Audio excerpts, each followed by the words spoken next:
এইটো মানে ঠাইখিনিৰ নাম হ'ল আমাৰ খৰিদা গোসাইগাঁও আৰু যিখিনিতে আছোঁ মই তাৰাংগাপুৰ বুলি কয় বেলতলি তাৰাংগাপুৰ পাৰ্ট 1 এইটোৱে আৰু জাগাখনৰ নাম হয় আৰু বানপানী আহাতে মানে আমাৰ বহুত অসুবিধা হৈছে কেঁচা ধান কাটিব লাগিছে আৰু কি ক'ব মানে 1 বিঘা জমিত কাটিলে মানে আমাৰ যিখিনি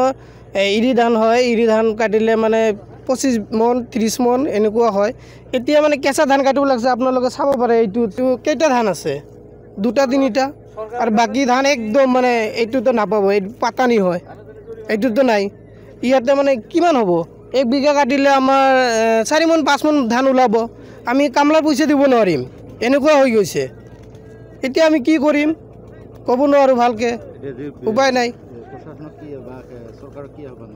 চৰকাৰক কি আহ্বান জনাম চৰকাৰতো মানে আমাৰ চাপৰ খৰিদা গোসাইগাঁও আৰু বেলতলি তাৰাংগাপুৰ পাৰ্ট 1 ইয়াতে আমি আজিলৈকে আমি খালি এজন এমপিকে চাইছোঁ বদৰুদ্দিন আজমল এবাৰ আহিছিল আপোনালোকো আহিছিল ন এই বেলতলি তাৰাংগাপুৰ পাৰ্ট 1 তাতে আহিছিল আৰু মানে ইয়াতে মানে ৰকিবউদ্দিন কয় আৰু এই হেৰি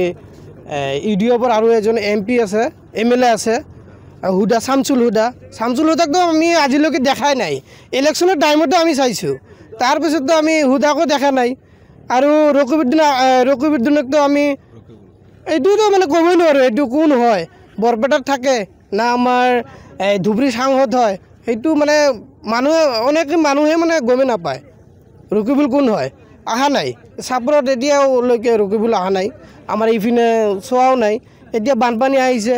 কিজানি এই ভিডিঅ'ৰ মাধ্যমে যদি ৰকিবুল চাহাবে যদি চাই পিনে আহি আমাৰ চাপৰ চৰ অঞ্চলৰ মানুহবিলাক অলপ মানে চাই যায় ভালকৈ সেইটোৱে আৰু আহ্বান